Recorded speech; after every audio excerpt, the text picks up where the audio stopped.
आरक्षण जातिगत होना चाहिए या योग्यता के आधार पर? बिल्कुल जाति के आधार के ऊपर होना चाहिए। साथियों नमस्कार, आप देख रहे हैं जेजी न्यूज। आज हम खड़े हैं सिरसा जिला के लघु सचिवालय के बाहर, जहां आप देख सकते हैं एक धरना लगा है।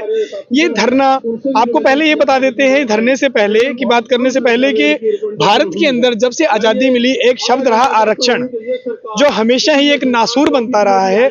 और उसी के लिए आज फिर से ये आरक्षण की मांग फिर से उठ गई है। और ये मांग कोई ऐसी वैसी मांग नहीं है। सरकार ने जैसे ही केंद्र सरकार ने महिलाओं को 33% आरक्षण दिया, वैसे ही अलग अलग जातिगत लोगों से एक मांग की। ओबीसी अपनी मांग कर रहा है। एक तरफ देश के अंदर लोग कहते हैं कि जातिगत आरक्षण समाप्त होना चाहिए, और एक तरफ लोग इनकी मांग है कि जातिगत आरक्षण को और बढ़ावा देना चाहिए। तो आइए आज जानते हैं ओबीसी के इन लोगों से कि उनकी क्या क्या मांगे हैं और ये आरक्षण के कितने पक्ष है। जातिगत आरक्षण, हमारा जो मेन सवाल है मुख्य, वो यही रहेगा, आरक्षण जातिगत होना चाहिए या योग्यता या जरूरत के हिसाब से होना चाहिए। प्रोफेसर रामचंद्र लिम्बा, प्रदेश अध्यक्ष पिछड़ा वर्ग कल्याण महासभा हरियाणा। और दूसरा सबसे पहले ये पिछले समय केंद्र सरकार ने 33% जो आरक्षण दिया है महिलाओं को, पहले ये बताइए कि उनसे आप कितने खुश हैं? ऐसा है, अगर खुश होते तो यहाँ दरी बिछा के ना बैठते। वो कोई आरक्षण नहीं है, वो महिलाओं के साथ एक खिलवाड़ है, एक लॉलीपॉप है। जिस प्रकार से 70 साल के बाद भी ओबीसी समाज दर दर की ठोकरें खा रहा है, उनको संवैधानिक अधिकार नहीं दिया गया है, तो इसी तरह से ये एक केवल और केवल महिलाओं के साथ छलावा है। वो महिला शक्ति वंदन का नाम देते हैं, जब देश की आधे से अधिक आबादी पिछड़ा वर्ग की, और उन पिछड़े वर्ग के लिए इस महिला आरक्षण में कोई प्रावधान नहीं है, तो फिर महिला शक्ति कहाँ से हुआ? तो एक और चीज बताइए, सबसे पहले आपके हिसाब से आरक्षण जातिगत होना चाहिए या योग्यता के आधार पे? बिल्कुल जाति के आधार के ऊपर होना चाहिए। क्यों? क्योंकि ये सामाजिक और शैक्षणिक रूप से जो पिछड़े वर्ग हैं, उनको समानता का अधिकार, समानता के लिए जो है वो जरूरी है आरक्षण। आपको नहीं लगता कि आप सिर्फ एक ओबीसी समाज के लिए मांग कर रहे हैं, उसको लेकर जनरल समाज के प्रति आपके लिए कोई जो है नहीं, कल को ऐसा है दुख पैदा होगा? नहीं, हम ओबीसी के पक्ष में बात करते हैं तो जनरल के खिलाफ बात नहीं करते।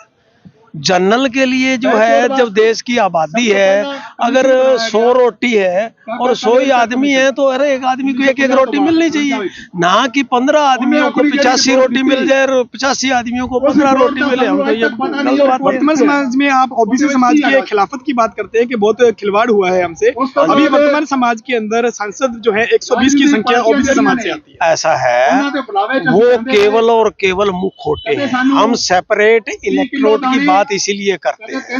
वो पार्टी लाइन से हट करके उनको सिर्फ मुखौटे खड़े किए, उनको बोलने का अधिकार नहीं है, उनको कोई समाज के लिए काम करने का कोई अधिकार नहीं है।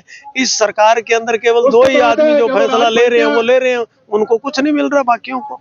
अभी आपकी क्या मांग है, इसके बाद क्या कदम उठाएंगे? हमारी मांग ये है, सबसे पहले तो जातिगत जनगणना कराई जाए, उसके बाद विधानसभा और लोकसभा में ओबीसी को उनकी संख्या के अनुपात में रिजर्वेशन दिया जाए, और इस 33% जो महिला आरक्षण का बिल आया है, इसमें ओबीसी महिलाओं के लिए भी उनकी संख्या के अनुपात में आरक्षण निश्चित किया। तो आप देख सकते हैं किस प्रकार ओबीसी समाज ने एक मोर्चा खोल दिया है कि हमें तो जातिगत आरक्षण ही चाहिए। मतलब जिस तरीके से ये अनुपात चल रहा है देश के अंदर, आप एक नफरत का बीज बोया जा रहा है, साफ तरीके से देखा जा रहा है। एक तरफ सभी समाज का ये कहना है कि आरक्षण जो है जातिगत नहीं होना चाहिए, योग्यता, जो समाज में दीन दुखी हैं, जो असल में पिछड़े हैं, जो बैकवर्ड है, माइनॉरिटी असलियत हैं, जो उनको आरक्षण मिलना चाहिए। लेकिन ये समाज आज भी अडिग है अपनी मांगों को लेकर। और तो और जो यहाँ पे ओबीसी समाज के बड़े नेता हैं, उन्होंने देश के अंदर 120 की संख्या के लगभग जो सांसद हैं वो ओबीसी समाज से आते हैं, उनको महज एक मुखौटा बताकर बहुत बड़ा आरोप लगाया है।